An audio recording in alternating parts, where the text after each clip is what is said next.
नमस्कार दोस्तों, स्वागत है एक बार फिर से आपका ग्लोबल आईटी यूट्यूब चैनल पर। मैं आप सब लोग के बीच में इलेक्ट्रीशियन फर्स्ट ईयर की क्लास को लेकर आया हूं, जो कि आपके एग्जाम पॉइंट ऑफ व्यू से काफ़ी बेहतर साबित होने वाली है। तो आप लोगों की क्लास का ये देख रहे हो लगभग 13वां लेक्चर है। और मेरे ख्याल से अब इसी क्लास में जो है कि जो आपका फर्स्ट सेमेस्टर होता है ना, कि फर्स्ट ईयर में 2 सेमेस्टर फर्स्ट सेकंड, और सेकंड ईयर में 2 सेमेस्टर थर्ड और फोर्थ। तो इस क्लास में मुझे जहाँ तक उम्मीद है कि जो आपकी फर्स्ट सेमेस्टर है वो लगभग पूरी कंप्लीट हो जाएगा, और इसी क्लास में सेकंड सेमेस्टर का भी जो एमसीक्यू है वो क्या हो जाएगा, स्टार्ट हो जाएगा। ठीक है। तो ये समझ लो कि आपका लगभग 13 लेक्चर में क्या होगा, 13 लेक्चर में आपका जो फर्स्ट सेमेस्टर का पोर्शन है सब लगभग क्लियर हो जाएंगे। ठीक है। तो आज से चालू लगभग होगा आपका सेकंड सेमेस्टर का। ठीक है। तो शुरू करते हैं आपकी क्लास। क्लास को स्टार्ट करने से पहले आप लोगों को थोड़ा इन्फॉर्मेशन दे दिया जाए मेरे भाई, कि जिन भाइयों को लगता है कि वो अपनी प्रिपरेशन को कुछ ज्यादा बेहतर करना चाहते हैं, तो उनके लिए क्या है, आप गूगल पे जाओगे और एड्रेस बार में लिखोगे www.globaliti.org, और जैसे यहाँ पे टाइप करके सर्च मारोगे, जैसा स्क्रॉल यहाँ खुल के आया है सेम दैट आपके मोबाइल आपके स्क्रीन लैपटॉप पे आएगा। और आप यदि चाहते हो कि जिस यहाँ पे लिखा हुआ ना आईटीआई निमी मॉक टेस्ट, यानी जिस पैटर्न से रिलेटेड आपका पूरा का पूरा जो है कि आपके आईटीआई के एग्जाम्स में पेपर आते हैं, तो वहां आपका वो टेस्ट सेम टू सेम यहाँ पे फ्री मिलेगा, और आप जो है कि टेस्ट को देकर के अपनी प्रिपरेशन को काफी बेहतर कर सकते हो। नेक्स्ट है आईटीआई निमी क्वेश्चन पीडीएफ, यानी यहाँ पे आपको जितने भी क्वेश्चन आपके एग्जाम्स में आते हैं, लगभग लगभग बहुत सारे क्वेश्चन आपको जो है कि पीडीएफ के फॉर्म में मिल जाएंगे, और पीडीएफ डाउनलोड करके उसका प्रिंट आउट करा सकते हैं हार्ड कॉपी में, और जो है कि खुद से काफी पढ़ सकते हैं। तो ये आपके लिए काफी ज्यादा इंपॉर्टेंट होने वाला है। नेक्स्ट देखो, CBT exam paper question paper जैसे इसमें हो जा रहा है भाई सर, अब बैक का रिजल्ट आउट हुआ है तो कब मिलेगा, ये वो जो होती बातें, तो यहाँ पर आपको जो है कि किसी दूसरे साइट पर ना जाकर के परेशान होने की जरूरत नहीं है, हमारी ही साइट पे आपको जो है कि मिल जाएगा। आपको आपका रिजल्ट वगैरह चेक कर सकते हो। देखो अगला है आईटीआई निमी मॉडल पेपर। आपको मॉडल पेपर वगैरह चाहिए, सारी इंफॉर्मेशन आपको मिल जाएगी, तो कहीं परेशान होने की जरूरत नहीं है। ठीक है। तो आपका टाइम वेस्ट ना करते हुए चालू करते हैं आपकी क्लास। तो और आपकी क्लास का पहला क्वेश्चन भाई आप लोगों के सामने रहा। देखो, which formula is use to calculate form factor, यानी फॉर्म फैक्टर को कैलकुलेट करने का कौन सा फार्मूला है। तो इसके बारे में मैंने आप लोगों को ऑलरेडी बता दिया है कि फॉर्म फैक्टर क्या होता है। फॉर्म फैक्टर जिसको आप के एफ से इंडिकेट करते हो, इसका फार्मूला होता है आरएमएस वैल्यू बटे एवरेज वैल्यू। ये होता है भाई। तो यहाँ पर देखो भाई, आरएमएस वैल्यू और एवरेज वैल्यू कहाँ है। देखो यहाँ effective value, average value, effective value, maximum value, average value और मैक्सिमम वैल्यू। इसका मतलब यहाँ पे आरएमएस वैल्यू कहीं दिख ही नहीं रहा है। तो क्या मैं आपको नहीं बताया हूं कि जो आरएमएस वैल्यू है इसका ही दूसरा नाम होता है इफेक्टिव वैल्यू। इफेक्टिव वैल्यू या फिर वर्किंग वैल्यू। क्या मैं आपको नहीं बताया हूं? आप बोलोगे हाँ सर बिल्कुल बताए हैं। आप बोलोगे हाँ सर बिल्कुल बताए हैं। तो देखो भाई, वही कि इफेक्टिव वैल्यू बटे एवरेज वैल्यू कहाँ पे, इफेक्टिव वैल्यू बटे एवरेज वैल्यू कहाँ पे है। आप देखो सर, इफेक्टिव वैल्यू बटे average value option number A ही में मिल गया है, जो कि आपका क्या होगा भाई, राइट आंसर होगा। आपसे पिछले क्लास में एक क्वेश्चन आया था कि साइनोसोडियल जो फॉर्म होती है उसका फॉर्म फैक्टर क्या होता है।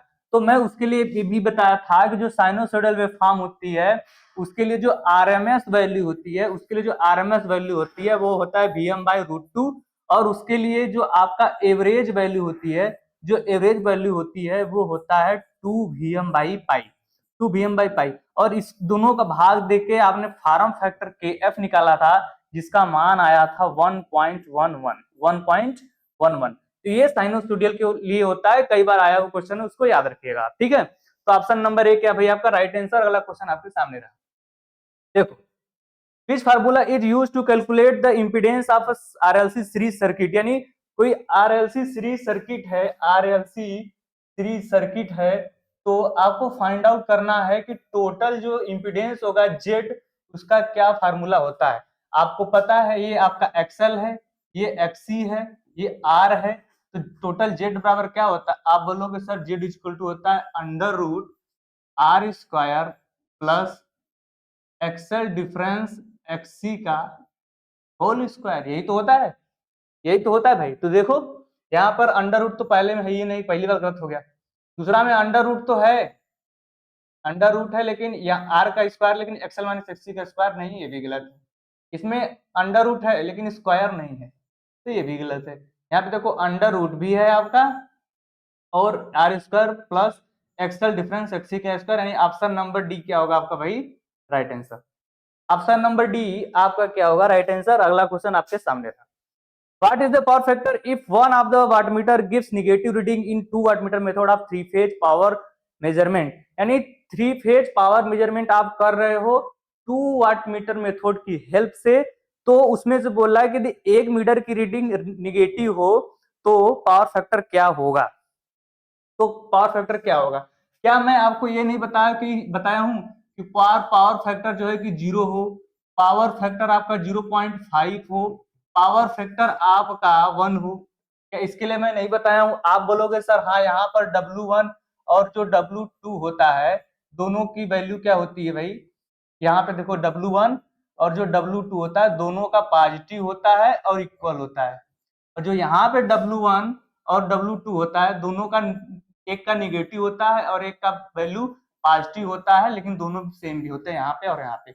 और यहाँ पे मैं आपको बताया था कि जो पावर फैक्टर 0.5 होगा वहां पे एक का मान 0 हो जाएगा और एक का मान पॉजिटिव रहेगा, ये मैं कई बार बता चुका हूं।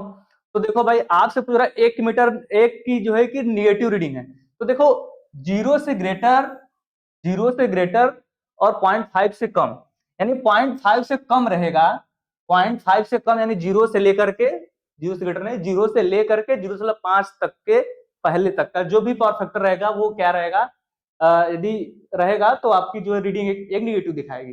तो बोल रहा है ना कि एक वाटमीटर की रीडिंग निगेटिव है, भाई निगेटिव है इसका मतलब क्या है, ये आने वाला है, यानी 0.5 से जब भी रहेगा पावर फैक्टर नीचे रहेगा, 0.5 से पावर फैक्टर नीचे रहेगा तो निगेटिव, ऊपर रहेगा तो पॉजिटिव जो इधर लिखा हुआ है, और यहीं पे रहेगा तो एक का 0 और एक का पॉजिटिव। ठीक, तो देखो भाई 0.5 से लेस रहेगा, 0.5 से लेस रहेगा यानी कम रहेगा, तो आपका जो पावर फैक्टर, तो उस समय आपकी रीडिंग क्या करेगी, एक निगेटिव दिखाएगा। अगला what is the phase displacement between phase in three phase circuit, यानी थ्री फेज सर्किट में फेज डिस्प्लेसमेंट कितना होता है। क्या मैं आपको ये नहीं बता चुका हूं कि थ्री फेज के लिए और सिंगल फेज के लिए, थ्री फेज के लिए होता है 120 डिग्री और सिंगल फेज के लिए होता है 90 डिग्री। क्या मैं आपको नहीं बताऊं? आप बोलोगे सर बिल्कुल बताए हो, तो भाई ऑप्शन नंबर बी क्या होगा आपका राइट आंसर, इसमें कुछ सोचने वाला नहीं है। देखो which condition is called as resonance RLC circuit, यानी किस स्थिति को रेजोनेंस कंडीशन कहा जाता है। तो क्या मैं ये भी आपको नहीं बताया हूं कि कोई सा भी सर्किट हो वो रेजोनेंस कंडीशन में कब होगा, जब उसमें एनर्जी स्टोरिंग एलिमेंट होंगे, यानी एल और सी, और इन दोनों का जो मान होगा, इनका रिएक्टेंस का मान होगा, यानी एक्सएल और एक्सी का मान वो क्या होगा, इक्वल होगा। उस कंडीशन में इस सर्किट को आप क्या बोलोगे, रेजोनेंस सर्किट बोलोगे। क्या बोलोगे भाई, रेजोनेंस सर्किट बोलोगे। तो जब भाई रेजोनेंस कब रहेगा, जब एक्सएल और एक्सी का मान इक्वल रहेगा, नहीं ऑप्शन नंबर सी क्या रहेगा आपका राइट आंसर। और इसके लिए मैं आपको ये भी बताया हूं कि सीरीज रेजोनेंस में मैंने बताया था कि अब जब जेड का मान निकालोगे तो R square plus XL minus XC का स्क्वायर, यानी दोनों इक्वल है तो घट जाएंगे, जीरो हो जाएगा। अब इसको करोगे जेड इक्वल टू आर आ जाएगा। इसका मतलब ये है कि आप पावर फैक्टर निकालो, power factor cos phi equal to होता है आर बाई जेड, और आर और जेड दोनों का मान यहाँ पर इक्वल ही है यानी 1, यानी पावर फैक्टर आपका क्या आ जाएगा 1। तो आपसे पूछ दे मेरे भाई कि रेजोनेंस कंडीशन में जो पावर फैक्टर होता है वो कितना होता है, 1 होता है। कितना होता है भाई, 1 होता है, यानी यूनिटी होता है। इसका मतलब सर्किट वर्क कैसे करेगा, यानी प्योर रेजिस्टेंस वाले सर्किट की तरह वर्क करेगा आपका कौन, और रेजोनेंस सर्किट। ठीक है, इसमें एक और क्वेश्चन पूछता है सीरीज रेजोनेंस में कि सीरीज रेजोनेंस में जो आपका इंपीडेंस होता है वो कितना होता है। आप बोलोगे सर मिनिमम होता है, मिनिमम यानी कम से कम होता है। आप बोलोगे सर कम से कम क्यों होता है, क्योंकि भाई आर तो मैंने मान लिया आर जो है 10 था, मैंने मान लिया आर 10 था। अगर इसमें कुछ भी आप एक्सएल या एक्स जोड़ोगे तो 10 से ऊपर ही होगा, कभी नीचे आने वाला नहीं है। तो इस कंडीशन में आपका जो इंपीडेंस होता है वो क्या होता है, मिनिमम। अब आप इंपीडेंस जब मिनिमम हो गया, आप करंट निकालो, आप बोलो सर करंट इक्वल टू होता है V बाई जेड। जब जेड मिनिमम है इसका मतलब करंट आपका मैक्सिमम होगा। तो ये भी क्वेश्चन पूछा हुआ है कि एट द टाइम आप सीरीज RLC सर्किट में जो आपकी करंट होती है वो क्या होती है, मैक्सिमम होती है। करंट क्या होती है भाई, मैक्सिमम होती है, ये सीरीज RLC सर्किट के लिए। ठीक है, चलो अगला क्वेश्चन आपके सामने रहा। इस क्वेश्चन का option number C right answer है। अगला देखो, which quantity is rotating at a constant angular velocity। इनमें से कौन सी क्वांटिटी है जो कि कांस्टेंट वेलोसिटी एंगुलर वेलोसिटी से घूमती है। तो भाई आप लोग जो है कि एक बार जान जाओ कि आप जिसे पढ़ोगे ट्रांसफार्मर, अभी पढ़ोगे ट्रांसफार्मर वगैरह, जनरेटर, मोटर, जितने भी सारी चीजें पढ़ोगे उन सब में एक चीज आप बनाते हो, फेजर डायग्राम। क्या बनाते हो, फेजर डायग्राम। क्या बनाते हो भैया, फेजर डायग्राम। तो जो फेजर डायग्राम आप बनाते हो ये हमेशा और हमेशा रोटेटिंग वेक्टर होता है। क्या होता है, रोटेटिंग वेक्टर होता है। तो ध्यान देना जो फेजर होता है, यानी फेजर क्वांटिटी होती है, वो हमेशा क्या होती है, रोटेटिंग होती है। और इसकी डायरेक्शन भी कई बार पूछा हुआ है कि इसकी डायरेक्शन क्या होती है। इसकी डायरेक्शन बोले तो वामावर्त होती है, जिसको आप हिंदी में बोले मतलब वामावर्त हिंदी में, इंग्लिश का मतलब एंटी क्लॉकवाइज। जिस डायरेक्शन में घड़ी घूमती है उसके जस्ट विपरीत दिशा में। ठीक है भाई, तो एंटी क्लॉकवाइज डायरेक्शन में आपका जो फेजर है वो रोटेट करता है। और इसीलिए हमारा जो फेजर क्वांटिटी होती है वो हमेशा रोटेट करती है। जैसे आप जो कि ट्रांसफार्मर वगैरह का बनाओगे क्या बोलते हैं फेजर डायग्राम, तो ये लगभग इस तरीके से आता है, ऐसे करके बहुत सारे इसमें रहते हैं। तो हमेशा क्या होता है कि एंटी क्लॉकवाइज डायरेक्शन में आपकी क्या करती है, फेजर क्या करती है, रोटेट करती है। तो ये ऑप्शन नंबर सी क्या होगा, राइट आंसर होगा। अगला क्वेश्चन भाई आपके सामने रहा, देखो, विच device convert sunlight into the electrical energy. तो देखो मैं बताया था शुरू में क्लास स्टार्ट होने से पहले कि भाई आपका जो फर्स्ट सेमेस्टर है वो आपका इस क्लास में कंप्लीट हो जाएगा, तो जो कंप्लीट हो गया। अभी दो क्वेश्चन नंबर 242 से जब स्टार्ट हो रहा है तो ये आपका सेकंड सेमेस्टर के सारे सवाल अब यहाँ से स्टार्ट होंगे, जो कि आपका बैटरी वगैरह हो गया, ट्रांसफार्मर हो गया, मेजरमेंट वगैरह हो गया, वहां यहाँ से रिलेटेड सारे क्वेश्चन रहेंगे। तो ये सेकंड सेमेस्टर का है। ठीक है, तो देखो पहला क्वेश्चन क्या भाई, this device convert sunlight into the electrical energy. यानी इनमें से कौन सी डिवाइस है जो कि धूप को इलेक्ट्रिकल एनर्जी यानी विद्युत ऊर्जा में कन्वर्ट करता है। तो देखो भाई सारे भाई लोग जानते हो कि जो फोटोवोल्टाइक सेल होता है, जो फोटोवोल्टाइक सेल होता है वो यूज होता है सोलर सेल में। मुझे नहीं लगता कोई ऐसा भाई होगा जो सोलर सेल वगैरह ना देखा हो ना जानता हो। ठीक है, तो जो फोटोवोल्टाइक सेल होती है वो क्या करती है, धूप को किस में कन्वर्ट करती है, इलेक्ट्रिकल एनर्जी में कन्वर्ट करती है। एक ऑप्शन है लिक्विड क्रिस्टल डायोड। जो लिक्विड क्रिस्टल डायोड होता है मेरे भाई, ये क्या करता है, इसको वाइब्रेशन दिया जाए, यानी मैकेनिकल एनर्जी दिया जाए, तो ये किसमें कन्वर्ट करता है, मैकेनिकल को कन्वर्ट करता है इलेक्ट्रिकल में। कौन, लिक्विड क्रिस्टल डायोड। ठीक है, एक है आपका एलईडी लाइट इमिटिंग डायोड। तो लाइट इमिटिंग डायोड मेरे भाई सभी लोग जानते होंगे, जो लाइट इमिटिंग डायोड होता है वो आपका लाइट सभी लोग यूज कर, सबके घर में बल्ब वगैरह होगा। तो ये क्या करता है, इलेक्ट्रिकल एनर्जी को किसमें कन्वर्ट करता है, लाइट एनर्जी में। इलेक्ट्रिकल को किसमें कन्वर्ट करता है भाई, लाइट एनर्जी में। एक है आपका एलडीआर लाइट डिपेंडेंट रजिस्टर। ये क्वेश्चन कई बार आप लोगों से मिल चुका है कि इस क्वेश्चन से ये पूछा हुआ था, जो एलडीआर होता है वो पॉजिटिव टेम्परेचर कोफिशिएंट होता है, नेगेटिव। तो भाई ध्यान रखना जो एलडीआर होता है वो आपके क्या होता है, नेगेटिव टेम्परेचर कोफिशिएंट। यानी जब इसके मतलब जो है कि धूप लगेगा यानी टेम्परेचर बढ़ेगा तो इसका रेजिस्टेंस घटेगा। तो ये क्या करता है, एलडीआर एक्चुअली कहाँ यूज होता है, जैसे कि आप स्ट्रीट लाइट वगैरह में देखो तो वहां पे कोई खंबे के पास जो है कि लगा रहता है आपका लाइट, लेकिन यदि वहां पे कोई ऑपरेट करने के लिए स्विच वगैरह नहीं होता है।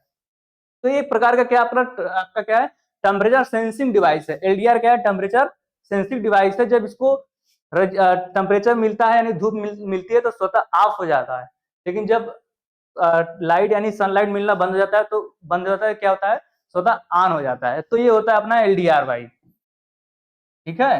हाँ, तो इस क्वेश्चन के लिए आपका ऑप्शन नंबर ए क्या होगा भाई, राइट आंसर होगा, जिसको आप फोटोवोल्टाइक सेल बोलते हो, ठीक है।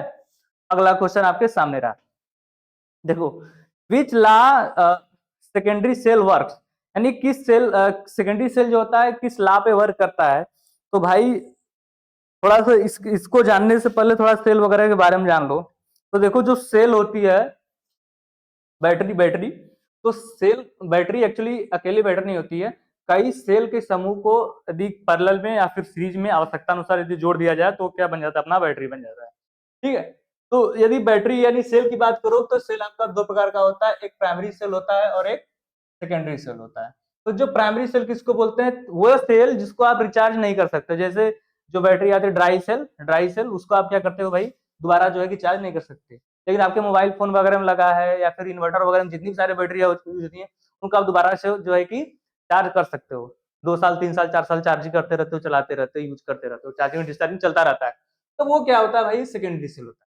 वो क्या होता है, सेकेंडरी सेल होता है। तो मैं थोड़ा सा सेल के बारे में आपको बता दूं, तो देखो एक्चुअली इससे मैं बताऊंगा, इससे आपकी दो तीन चीजें क्लियर हो जाएंगी। पहला चीज ये कि बैटरी कैसे वर्क करता है, पूरी बैटरी यानी सेल। दूसरा, पहला आपका बैटरी क्लियर होगा, ठीक है। दूसरा एक आता है इलेक्ट्रोप्लेटिंग, जिसको आप विद्युत लेपन बोलते हो,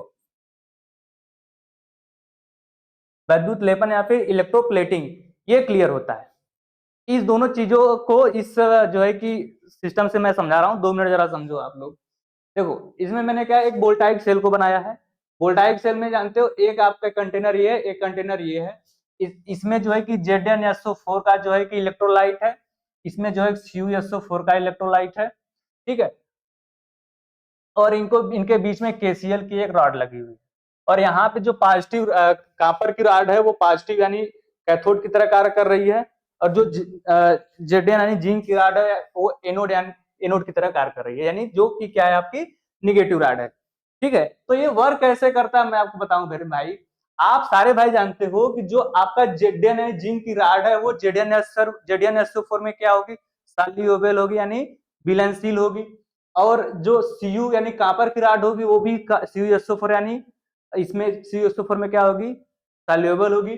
तो इसका मतलब यह है, कि यदि इसके बीच में सप्लाई ऑन किया जाए तो जो ZnSO4 है वो किसमें कन्वर्ट होगा, Zn2 प्लस SO4 माइनस। इसी को तो बोलते हैं केमिकल रिएक्शन।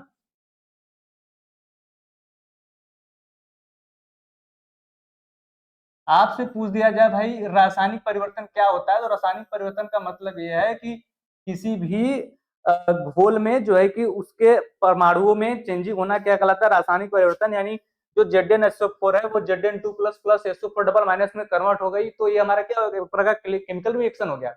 और जो CuSO4 है वो Cu2 प्लस और SO4 डबल माइनस में कन्वर्ट होगा, ठीक है। और जो KCl है वो K प्लस और Cl माइनस में कन्वर्ट होगा, ठीक है। तो अभी मैं बताया कि जो आपकी जिंक की राड है मेरे भाई, जो जिंक की राड है वो Zn प्लस टू इलेक्ट्रॉन में जो है कि कन्वर्ट होगा। क्यों, क्योंकि ये जो है किसमें आपके ZnSO4 में क्या है, सॉल्युबल है, क्या है, सॉल्युबल है। तो जो दो इलेक्ट्रॉन एक्स्ट्रा है, वो क्या करेगा, इधर से इधर गति करने लगेगा, इधर से इधर गति करने लगेगा। अब बताओ, यहाँ पे बचा है Zn, यहाँ पे बचा है Zn, और यहाँ पे 2 इलेक्ट्रॉन इधर आने लगा, ठीक है। आप बोलोगे सर जो 2 इलेक्ट्रॉन होगा इसका होगा क्या, भाई आप लोग ये तो जानते हो जो CuSO4 है वो Cu2 प्लस और SO4 डबल माइनस में कन्वर्ट हुआ है। तो जो 2 इलेक्ट्रॉन आएगा वो 2 इलेक्ट्रॉन उस कॉपर से रिएक्शन करके क्या बना लेता है, कॉपर बना लेता है। Cu2 प्लस से रिएक्शन करके क्या बना लेता है, कॉपर। और वो कॉपर जमा कहाँ हो जाती है, वो कॉपर इस पे इस तरह से जमा हो जाती है, इस तरह से जमा हो जाती है। तो ये क्रिया हो किस पे रही है, आप बोलोगे सर ये क्रिया तो जो है कि कैथोड पे हो रही है, यहाँ पे लिखा हुआ ना कैथोड, ये क्रिया किस पे हो रही है, कैथोड पे हो रही है। तो इसको क्या बोलते हैं, कैथोडिक प्रोटेक्शन। क्या बोलते हैं भाई, यहाँ पे मैंने लिखा हुआ है कैथोडिक प्रोटेक्शन। अब आप सोचो इलेक्ट्रोप्लेटिंग जब करते हैं, जब इलेक्ट्रोप्लेटिंग किया जाता है तो आप जानते हो कि एक मेटल पे दूसरी मेटल की परत चढ़ाई जाती है, यही तो होता है इलेक्ट्रोप्लेटिंग। तो अब एक मेटल कॉपर था, उसके ऊपर आपने कॉपर की परत चढ़ा दी, अगर आप चाहते दूसरे चीजों का जो है कि परत चढ़ाना तो वो भी चढ़ा सकते थे। तो यहीं से आपका इलेक्ट्रोप्लेटिंग भी क्लियर हो गया। आप जैसे जानते हो कि एक होता है जीआई वायर गैल्वेनाइज्ड आयरन, जिसपे आप जानते हो कि आयरन पर जो है कि जिंक की परत चढ़ाई जाती है ताकि जो है कि संक्षारण न हो। संक्षारण न हो इसका मतलब जंग न लगे, तो यही क्रिया तो उसपे भी की जाती है। तो बैटरी जो पूरा वर्क करता है और जो इलेक्ट्रोप्लेटिंग का काम सेम है, इलेक्ट्रोप्लेटिंग और बैटरी का काम सेम है। और कैथोडिक प्रोटेक्शन का काम यही है कि जो है कि कैथोड पे जो है कि इलेक्ट्रॉन से क्रिया करके जो है कि पूर्णतः कॉपर बना लेना। ठीक है, अब बोलो, अब सोचो आप सर कि यहाँ पे तो सिर्फ जेडीएन बचा, हमने बोला हाँ सर। अब जो जेडीएन बचा है वो क्या करेगा, जेडीएन 2 प्लस जो बचा ये क्या करेगा, ये जेडीएन 2 प्लस है मेरे भाई, आप जानते हो कि केसीएल के प्लस और सीएल माइनस में कन्वर्ट होगा, तो ये जेडीएन बनाएगा। जो जेडीएन बनाएगा वो कहाँ हो जाएगा, यहाँ पर इकट्ठा हो जाएगा। जो जेडीएन बनाएगा यहाँ पर इकट्ठा हो जाएगा।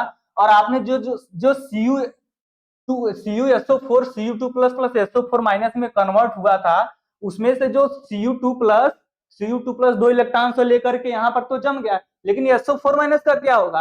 आप बोलोगे सर जो K प्लस यहाँ बचा हुआ है, जो K प्लस बचा हुआ K प्लस जो है कि यहाँ पर जो कि SO4 डबल माइनस से क्रिया करके K2SO4 बना लेगा। क्या बना लेगा, K2SO4 बना लेगा। और लास्टली क्या होगा कि जो आपकी जिंक की राड है, जो जिंक की राड है बिल्कुल पतली हो जाएगी। ठीक है, जब फुल जो है कि चार्ज हो जाएगा उस कंडीशन में, फुल चार्जिंग की कंडीशन में ये राड बिल्कुल न के बराबर हो जाएगी, और टोटल का टोटल जो है कि कॉपर जो है कि इस कॉपर की राड पे जो है कि जम जाएगा। यही पूरी क्रिया है आपके जो है कि किसके, आपके जो है कि बैटरी का इसी प्रिंसिपल पे सारी बैटरी वगैरह काम करती है, चाहे सेकेंडरी हो चाहे प्राइमरी, उससे कोई मतलब नहीं है। एक चीज मैंने यहाँ पे स्टार करके लिखा है मेरे भाई कि जो एनोड होता है, ये एनोड है, एनोड पे क्या होता है, लॉस ऑफ इलेक्ट्रॉन, यानी जो इलेक्ट्रॉन थे लॉस हो रहे थे, यानी जो जेडन के इलेक्ट्रॉन थे वो यहाँ से दूर जा रहे थे, लॉस हो रहा था, तो लॉस ऑफ इलेक्ट्रॉन क्या कहलाता है, ऑक्सीडेशन, इसको हिंदी में आप ऑक्सीकरण बोलते हो। और यहाँ पे जो इलेक्ट्रॉन कॉपर से क्रिया कर रहा था उसको आप क्या बोलते हो, रिडक्शन। वो किस पे होता है, आप बोलोगे सर कैथोड पे होता है। रिडक्शन का हिंदी अर्थ क्या होता है भाई, उपापचयन या उपाचयन ऐसा कुछ होता है, उपाचयन जो भी होता है। ठीक है, तो ये पूरी क्या बैटरी क्या क्रिया है, जिसको लगता है कि जरूरी लगता है उस स्क्रीनशॉट ले लेगा। चलो अगला थोड़ा सा मैं बता दूं कि ये जो है कि बैटरी है, दो बैटरी से रिलेटेड जो है कि दो नियम आपको दिया गया है। ठीक है, दो नियम दिया गया बैटरी से रिलेटेड। पहला नियम यह है कि जो आपने अभी बताया ना, मैंने बताया कि जो ये यहाँ पर कुछ मात्रा यहाँ पे जम गई थी, ये मात्रा तो जमी हुई थी, वो तो बोल रहा है कि किसी भी इलेक्ट्रोलाइसिस के अंतर्गत जो इलेक्ट्रोड पर मुक्त हुए या फिर जमा हुए पदार्थ की मात्रा है वो किस पे डिपेंड करती है, उसमें प्रवाहित होने वाली विद्युत धारा की मात्रा पे, यानी M is proportional to Q, Q मतलब आवेश, और Q बराबर क्या होता है, आप बोलोगे सर I इंटू T होता है। जब आप इसको हटाओगे, जब आप इसको प्रोपोर्शनल के चिन्ह को हटाओगे तो एक जो है कांस्टेंट आता है जिसको आप जेड बोलते हो। जेड को आप क्या बोलते हो, ईसीई। ईसीई का मतलब होता है भाई इलेक्ट्रोकेमिकल इक्विवेलेंट। क्या होता है, इलेक्ट्रोकेमिकल इक्विवेलेंट। आपसे यदि जेड का मात्रक पूछ दे तो जेड बराबर क्या निकालोगे, एम बटे आई इंटू टी। एम का मतलब ग्राम पर, आई मतलब एम्पियर सेकेंड, या फिर एम्पियर सेकेंड मतलब वही तो है, एम्पियर सेकेंड मतलब कुलाम, या फिर ग्राम पर कुलाम।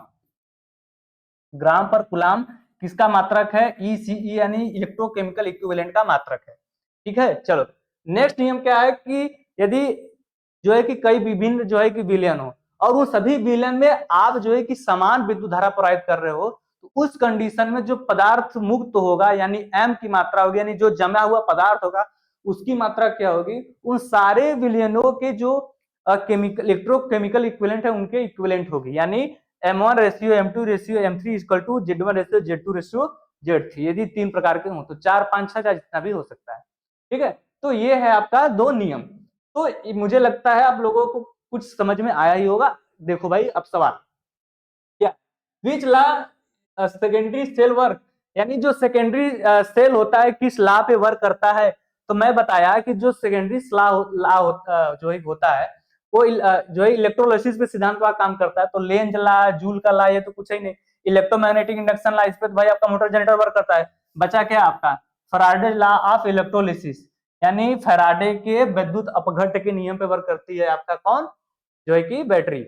तो ये क्वेश्चन का आंसर रहा। अगला क्वेश्चन आपके सामने रहा, what is the formula to calculate the mass deposit during a electrolysis, यानी विद्युत अपघट्ट के दौरान द्रव्यमान की मात्रा को ज्ञात करने के लिए निम्न में से कौन सा फार्मूला है। तो क्या इसके लिए मैंने क्या अभी नहीं बताया कि m is proportional to q, m is equal to z into I into T. आपको यही तो फार्मूला पूछ रहा है भाई, जेड आई टी कहां पे, आप बोलोगे sir option number B. Option number B क्या होगा भाई, आपका राइट आंसर है। अगला क्वेश्चन आपके सामने रहा, देखो how the capacity of battery is specified, यानी बैटरी की जो कैपेसिटी है वो कैसे जो है कि स्पेसिफाई की जाती है, यानी बताई जाती है। आप सारे भाई लोग को पता होगा कि आप जब मोबाइल वगैरह खरीदने जाते हो तो पूछते हो भाई कितने एमएच की बैटरी है, कितने एमएच की बैटरी है, मतलब आप बोलते हो सर 4000 की, 6000 की, मेरी 6000 एमएच की बैटरी। भाई एमएच, एम ए एच आप बोलते हो, यही बोलते हो। एम से होता है मिली, ए से होता है एम्पियर, एच का मतलब होता है आवर। तो मिली तो भाई वो तो, मिली तो कोई वो मात्रक तो है नहीं, तो कम ज्यादा करने के लिए होता है। तो एम्पियर आवर मेन आपका क्या है, मात्रक है। एम्पियर आवर मात्रक किसका है, बैटरी की क्षमता को मापने के लिए। तो ampere hour option number D में होगा आपका राइट आंसर। ठीक है भाई, चलो ऐसे अगर नहीं समझ में आता है तो आप Q बराबर आई टी जानते हो, ये भी एम्पियर आवर, यानी ये भी आवेश की जो मात्रक होती है वही बैटरी, यानी आवेश का मात्रक ही आपकी बैटरी का मात्रक होता है। ठीक है भाई, चलो अगला देखो, what is the name of defect the bending of plate in secondary cell, यानी जो सेकेंडरी सेल होती है वो मुड़ जाती है, तो उस इफेक्ट को क्या कहते हैं। तो देखो एक होता है लोकल एक्शन। लोकल एक्शन का मतलब क्या होता है कि जिसे आप जो अभी मैं बताया फोटो वोल्टा, वो क्या था आपका वोल्टाइक सेल के बारे में पूरा मैंने डिस्कशन किया था, ये जो भी किया था इसके बारे में था, फोटो सॉरी वोल्टाइक सेल के बारे में। किसके बारे में, वोल्टाइक सेल के बारे में। इसकी समस्या क्या है वोल्टाइक सेल की, वोल्टाइक सेल की समस्या ये है मेरे भाई कि इसमें ना जो है कि बुलबुले के फॉर्म में हाइड्रोजन गैस निकलती है, बुलबुले के फॉर्म में हाइड्रोजन गैस निकलती है। अब बोलोगे जब हाइड्रोजन गैस निकलेगा मेरे भाई तो जो आपका सेल है उसका जो वोल्टेज है वो कम हो जाएगा, क्यों, क्योंकि उसका वोल्टेज ड्रॉप बढ़ जाएगा। वोल्टेज ड्रॉप क्यों बढ़ जाएगा, क्योंकि उसका रेजिस्टेंस बढ़ जाएगा, इसकी वजह से वोल्टेज ड्रॉप बढ़ जाता है। तो उसकी प्रॉब्लम को खत्म करने के लिए हम क्या यूज करते हैं, डिपोलराइजर यूज करते हैं। क्या यूज करते हैं, डिपोलराइजर यूज करते हैं उस समस्या को दूर करने के लिए। तो वही जो हाइड्रोजन गैस निकलती है उस प्रॉब्लम को ही हम बोलते हैं लोकल एक्शन। क्या बोलते हैं भाई, लोकल एक्शन। ठीक है, एक होता है हार्ड सल्फेशन। हार्ड सल्फेशन का मतलब ये हुआ कि जैसे आप कहीं भी जाओ बैटरी वगैरह देखो, उसके ऊपर जो है कि व्हाइट व्हाइट कलर का लगा होता है। तो बैटरी काफी दिन से चार्ज जो है कि डिस्चार्ज पड़ी हुई है, या फिर काफी टाइम तक कंटिन्यूअसली एक्स्ट्रा चार्ज हो जा रहा है, तो उस कंडीशन में ये प्रॉब्लम आती है। इस कंडीशन में ये प्रॉब्लम आती है। एक है आपका पार्शियल शार्ट। पार्शियल शार्ट कब होता है, जब पॉजिटिव और निगेटिव प्लेट दोनों एक दूसरे से मिल जाए। तो बचा क्या है भाई, बकलिंग। तो जब दोनों प्लेट जो है कि सपोज दैट आपकी जो बैटरी है काफी लंबे टाइम से जो है कि कंटिन्यूअसली ओवरचार्ज हो रहा है, ओवरचार्ज हो रहा है, या फिर कुछ बहुत ज्यादा टाइम तक डिस्चार्ज हो रहा है, या फिर जो है कि उसका जो इलेक्ट्रोलाइट है वो क्या है, सही नहीं है। क्या है आपका इलेक्ट्रोलाइट जो है सही नहीं है। उस कंडीशन में आपकी जो इलेक्ट्रोड होता है, यानी पॉजिटिव और नेगेटिव जो इलेक्ट्रोड होते हैं वो क्या जाती है, बैंड हो जाते हैं, निमुड़ जाते हैं। इस प्रॉब्लम को अपन क्या बोलते हैं भाई, बकलिंग बोलते हैं। ऑप्शन नंबर ये आपका राइट आंसर। अगला क्वेश्चन आपके सामने रहा, देखो what is the unit of electric charge, भाई आवेश का मात्रक क्या है। मुझे नहीं लगता कि कोई ऐसा भाई हो जो कि ना जानता हो। वोल्टेज किस वोल्टेज का मात्रक क्या होता है, विभवांतर का मात्रक वोल्टेज होता है, वोल्ट होता है। और वाट किसका मात्रक होता है, आप बोलोगे सर ये तो पावर का मात्रक होता है। एम्पियर किसका मात्रक होता है, आप बोलोगे सर ये तो करंट का मात्रक होता है। तो जो हमारा आवेश है उसका मात्रक क्या होगा भाई, कूलाम होगा। ऑप्शन नंबर डी आपका सही आंसर होगा। अगला क्वेश्चन आगे आपके सामने रखा, देखो what is the output voltage of lithium cell, यानी कोई लिथियम सेल है उसका आउटपुट वोल्टेज क्या होगा। तो देखो भाई, देखो इसके लिए मैंने आप लोगों को थोड़ा सा एक चित्र दिखा दिया है। आप लोगों की चाहो तो यहाँ से स्क्रीनशॉट ले सकते हो। ये जो है कि प्राइमरी हो गया, इधर सेकेंडरी हो गया। ठीक है, चलो देखो, तो प्राइमरी सेल के बारे में मैंने बताया था आपको कि जो सेल को आप रिचार्ज मतलब दोबारा चार्ज नहीं कर सकते उसको अपन क्या बोलेंगे, प्राइमरी सेल। प्राइमरी सेल में आपको देखो वोल्टाइक सेल आता है, और कितनी रह गया इसमें, क्या आता है, एक वोल्टाइक सेल आता है, इलेक्ट्रांचे सेल आता है, ड्राई सेल आता है, ठीक है, मरकरी सेल आता है, और सिल्वर ऑक्साइड सेल आता है। ये सब सारे जो है कि किसमें आते हैं भाई, आपके प्राइमरी सेल के अंतर्गत आते हैं। क्यों? क्योंकि इनको जो है कि चार्ज नहीं किया जा सकता। ठीक है, चमक नहीं रहा है, ठीक। चलो, तो जो कार्बन जिंक सेल होती है भाई, उसका जो आउटपुट वोल्टेज होता है 1.5, जो जिंक क्लोराइड सेल होता है उसका 1.5, जो मैग्नीज एल्कलाइन होता है उसका भी 1.5, सिल्वर ऑक्साइड का 1.5, लिथियम का 2.9। आपसे पूछा है लिथियम का, आपसे पूछा है लिथियम का। अब यहाँ पे देखो कि 1.2, 1.5, 1.8, 1.2.5 यानी 2.5 लगभग के आसपास, 2.5 के आसपास है। यानी जो लिथियम आयन सेल है उसका जो है कि यहाँ पर 2.95 दिया है, तो 2.5 के रेंज में यही सही है। तो इस क्वेश्चन का आंसर कौन सा सही जाएगा भाई? इस क्वेश्चन का आंसर ऑप्शन नंबर डी क्या होगा आपका भाई, राइट आंसर। और आप लोग इसका स्क्रीनशॉट ले लोगे, मुझे जहां तक लगता है आपके लिए बेटर होगा भाई। चलो, जो सेकेंडरी सेल होती है इन सब के बारे में देखो, nickel iron cell, nickel cadmium cell, silver zinc cell, silver cadmium cell, सबका जो है कि यहाँ पर हमने लिख दिया है कि आउटपुट वोल्टेज कितना होता है। ठीक है, तो ये रहा। देखो, एक आता है मरकरी सेल, एक होता है सिल्वर ऑक्साइड सेल। ठीक है, जो मरकरी सेल और जो सिल्वर ऑक्साइड सेल होता है इसका यूज जानते हो आप कहाँ होता है? आप लोग जो घड़ी वगैरह पहनते हो भाई, उसमें देखो बटन टाइप का छोटा छोटा सेल होता है, बटन टाइप का, जैसे शर्ट बटन होती है वैसा। तो उस जो सिल्वर ऑक्साइड सेल होती है और जो आपकी मरकरी सेल होती है, इन दोनों सेल को आप बटन सेल भी बोलते हो। क्या बोलते हो? Button cell. आपसे पूछ दिया जाए कि बटन सेल किसको बोला जाता है, आप बोलोगे सर मरकरी सेल और सिल्वर ऑक्साइड सेल को। तो इनका यूज वहां पे होता है मैक्सिमम केसेस में, लेकिन जो है कि मरकरी का यूज किया जाता है। क्यों? क्योंकि भाई जो थोड़ा सा आपका सिल्वर है वो थोड़ा सा क्या है, कॉस्टली हो जाता है। ठीक है, बट नो प्रॉब्लम। ठीक है, चलो, तो इसका आप लोग स्क्रीनशॉट ले लोगे। इस क्वेश्चन का आंसर ये रहा। अगला क्वेश्चन आपके सामने, what is the method of charging if the battery is to be charge for short duration at higher rate? यानी कम समय में उच्च दर से बैटरी को आकर्षित करने के लिए कौन सी विधि का प्रयोग किया जाता है? इसका मतलब समझ रहे हो? इसका मतलब समय समझ रहे हो कि चार्ज करो कम समय में बहुत फास्ट चार्ज हो जाए, जो कि इस समय में कंडीशन में आ रहा है। आप देख रहे हो कि जितने भी चार्जर वगैरह होते हैं बोलते हैं सब भैया फास्ट चार्जर है।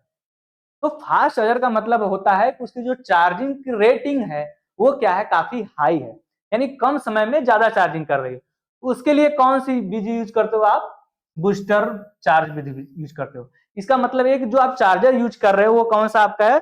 बूस्टर चार्जर होता है। ठीक है, एक शब्द आता है ट्रिकल चार्जिंग। ये देखो काफी आया हुआ क्वेश्चन है, भी इंपॉर्टेंट है। ट्रिकल चार्जिंग का मतलब ये होता है मेरे भाई, जैसे कि ये जस्ट इसका विपरीत होता है। जस्ट इसका विपरीत मतलब कि जो काफी समय तक जो है कि चार्ज हो, काफी उसकी जो चार्ज करने की स्पीड हो बहुत लो हो, चार्ज करने की जो रेट हो वो क्या हो, लो हो, वो क्या होता है? डिस्चार्ज जो है कि ट्रिकल चार्जिंग। इसका मतलब ये है कि बूस्ट चार्जर और ट्रिकल चार्जर एक दूसरे का जस्ट क्या है, विपरीत है। तो आपसे भाई क्या पूछा है? कम समय में हाई रेटिंग, तो बूस्टर, यानी ऑप्शन नंबर बी क्या होगा भाई, राइट आंसर। आप लोग समझ रहे बूस्ट का मतलब क्या होता है? जैसे होता है ना कि जो जिम वगैरह करते हैं बंदे, तो कहते हैं बूस्टर बूस्टर जो है प्रोटीन वगैरह यूज करते हैं, तो वो कम समय में बॉडी जल्दी ग्रोथ कराने के लिए यूज करते हैं। तो सेम दैट वैसे ही यहाँ पे आपका बूस्टर जो है कि चार्ज यूज होगा कम समय में जल्दी चार्ज करने के लिए। तो ऑप्शन नंबर बी क्या होगा भाई, राइट आंसर। अगला देखो, which electrolyte used in carbon zinc dry cell, यानी कौन सा वो इलेक्ट्रोलाइट है जो कि कार्बन जिंक सेल में यूज होता है? तो देखो भाई, एक चीज मैं बता दूं कि कोई सा भी बैटरी बना रहे हो उसमें दो तीन चीज काफी ज्यादा कॉमन है, सब में होगा ही होगा, उसके बिना बैटरी बन ही नहीं सकती। पहला कि आपका इलेक्ट्रोलाइट होना चाहिए। इलेक्ट्रोलाइट का मतलब एक ऐसा विलयन जिसमें विलयन हो या फिर पेस्ट हो सकता है, कोई भी बेस्ट विलयन भी हो सकता है, पेस्ट भी हो सकता है, जिसमें जो है कि उसकी चालकता काफी हाई हो, और उसमें जो है कि आप विद्युत धारा सप्लाई मतलब सप्लाई ऑन करो तो जो है कि उसमें रासायनिक परिवर्तन हो जाए, वो क्या होता है, विलयन। और उसी में आपकी दो राड डुबाई जाते हैं जिसको कहते हैं इलेक्ट्रोड। तो इलेक्ट्रोड और इलेक्ट्रोलाइट दो मोस्ट इंपॉर्टेंट थिंग्स हैं। इन दोनों चीजों के बिना आपका कभी भी बैटरी बन ही नहीं सकता है। ठीक है, तो वही पूछ रहा है कि भाई जब कार्बन जिंक जो सेल होगी, कार्बन जिंक सेल होगी, उसमें कौन सा इलेक्ट्रोलाइट आप यूज करोगे। उसके लिए मैं एक छोटा सा आपको जो एक चित्र सामने बनाया हूं। देखो देखो सब लोग, यहाँ पे मैंने सेल का नाम लिखा है, यहाँ आउटपुट वोल्टेज लिखा है, कैथोड जिसको आप पॉजिटिव जो है कि कैथोड आप जिसको जो है कि पॉजिटिव प्लेट बोलते हो, और एनोड जिसको आप नेगेटिव प्लेट बोलते हो, यह इलेक्ट्रोलाइट।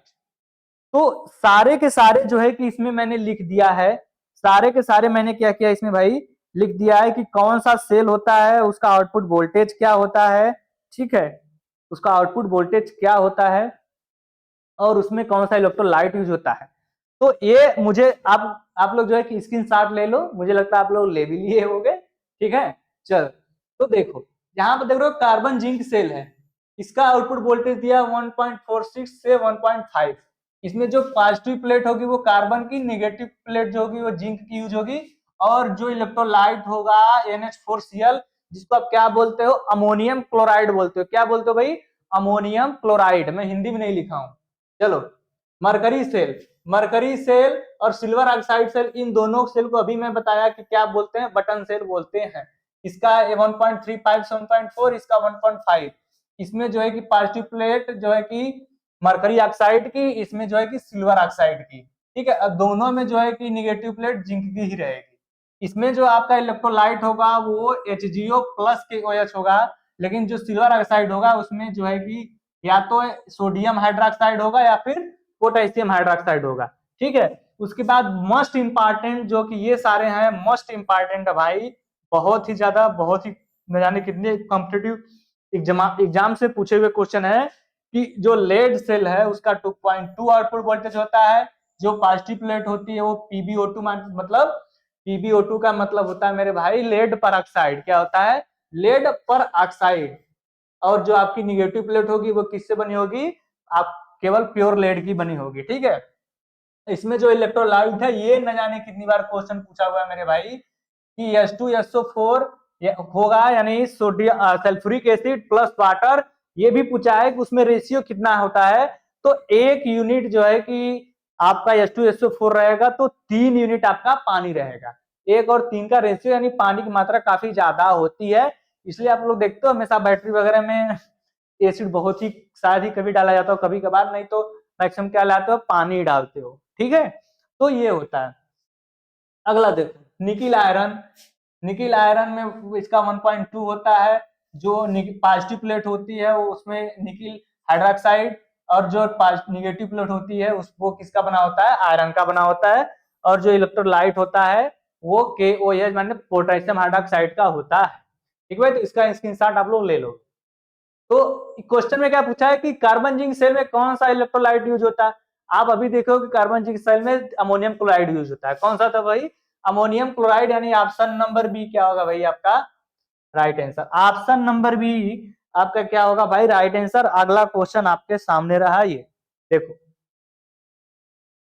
क्या है भाई, which effect cause by passing electric current in liquid, यानी द्रव में विद्युत धारा प्रवाहित होना कौन सा प्रभाव है। मैं अभी बताया कि जो इलेक्ट्रोलाइट होता है मेरे भाई, जो इलेक्ट्रोलाइट होता है, जैसे कि इलेक्ट्रोलाइट अभी NH4Cl, H2SO4, KOH, ठीक है, NaCl, ये सब जितने भी हैं, इन सब में जो है कि आप जो है कि जैसे ही सप्लाई दोगे तो ये सब दो है कि दो भागों में यानी आयनों में बट जाएंगे। ये बटना क्या कहलाता है, बटना कौन सा रिएक्शन है भाई, आप बोलोगे सर ये तो केमिकल रिएक्शन है। तो ऑप्शन नंबर डी क्या होगा भाई, ऑप्शन नंबर डी क्या होगा भाई आपका राइट आंसर होगा। अगला क्वेश्चन आपके सामने रहा, which material is used to make negative plate in lead acid battery. Lead acid battery में कौन सा ऐसा मटेरियल जिसका जो इलेक्ट्रोड आप बनाते हो एक पॉजिटिव एक नेगेटिव, उसमें से नेगेटिव इलेक्ट्रोड किसकी होती है। तो क्या इसके बारे में आपको यही नहीं बताया हूं कि निकिल एसिड की बात कर रहा है भाई, सॉरी लेड एसिड की बात कर रहा है। लेड एसिड में जो पॉजिटिव प्लेट होगी वो PbO2 की होगी, और जो आपकी निगेटिव प्लेट होगी वो Pb यानी लेड की होगी, यानी शीशे की होगी।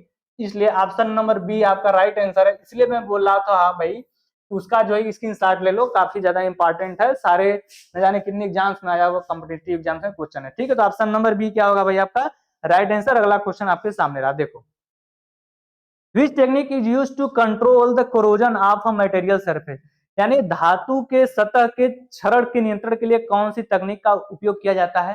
तो जब मैं बैटरी भी समझा रहा था मेरे भाई, तो क्या आपको ये नहीं बताया कि इलेक्ट्रोप्लेटिंग, बैटरी और जो संक्षारण से बचाने का सिस्टम है, तीनों एक ही पर करता है। और मैं आपको यहाँ पे काफी अच्छे तरीके से मेरे भाई बताया हूँ, काफी अच्छे तरीके से यहाँ पे बताया हूँ कि जो यहाँ पे कापर थी, कापर की जो राड थी Cu2+, जो Cu2+ थी, वहां पे 2 इलेक्ट्रॉन इधर से आकर के जुड़ जा रहे थे। इसको ही ये किस पे हो रहा था, आप बोलोगे सर कैथोड की राड पे हो रहा था। तो कैथोड की राड पे हो रहा है तो इसी को हम क्या बोलते हैं, कैथोडिक प्रोटेक्शन। क्या बोलते हैं, कैथोडिक प्रोटेक्शन। तो क्या कापर की राड पे जो है कि एक दूसरा कापर नहीं चिपक गया, आप बोलोगे हाँ सर इलेक्ट्रोप्लेटिंग हुई चिपक गया। आप इसी तरह से चाहते तो दूसरे मेटल का भी चिपका सकते थे, दूसरे मेटल का भी इलेक्ट्रोप्लेटिंग कर सकते थे। तो हो किस पे रहा है, आप बोलोगे सर कैथोड पे, इसलिए उसको क्या बोलते हैं, कैथोडिक प्रोटेक्शन। क्या बोलते हैं भाई, कैथोडिक प्रोटेक्शन। ठीक है। चलो तो देखो, धातु के संक्षारण से बचाने के लिए किस विधि का उपयोग किया जाता है, तो मैं बताया कि वही भाई कैथोडिक प्रोटेक्शन का यूज किया जाता है। किसका, कैथोडिक प्रोटेक्शन का यूज किया जाता है। तो ऑप्शन नंबर बी क्या होगा आपका भाई राइट आंसर। अगला क्वेश्चन आपके सामने रहा, देखो, which cell is most often use in digital watches, यानी जो डिजिटल घड़ियां होती है उसमें कौन सा सेल जो है कि मैक्सिमम केसेस में यूज होता है। तो मैं आपको बताया कि जो आप घड़ी वगैरह यूज करते हो उसमें जो हाथ वगैरह में घड़ी होता है, उस घड़ी में जो यूज करते हो उसको आप दो दो दो जो है कि 2 सेल यूज करते हो। एक जो है कि सिल्वर ऑक्साइड सेल होता है, एक मरकरी सेल होता है। इन दोनों सेल को मैं अभी बताया कि बटन सेल बोलते हैं। क्या बोलते हैं भाई, बटन सेल बोलते हैं। क्यों, क्योंकि छोटा छोटा जो है कि बटन के आकार का होता है, इसलिए इसको बटन सेल भी बोलते हैं। लेकिन मैक्सिमम केसेस में आपका मरकरी यूज करते हैं, ठीक है। और जो सिल्वर ऑक्साइड सेल होता है उसका कम यूज होता है। क्यों, क्योंकि भाई सिल्वर जानते हो आप लोग कि काफी सस्ता है ना, हाँ, इसलिए यूज नहीं होता है। ठीक है, तो मैक्सिमम केसेस में मरकरी सेल यूज होता है। तो ऑप्शन नंबर सी क्या होगा भाई आपका राइट आंसर।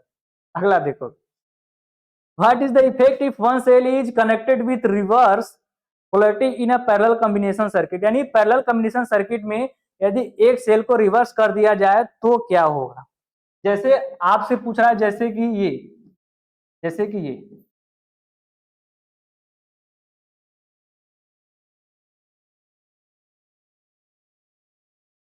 जैसे कि ये मैंने बना दिया इधर plus plus plus minus minus minus plus minus.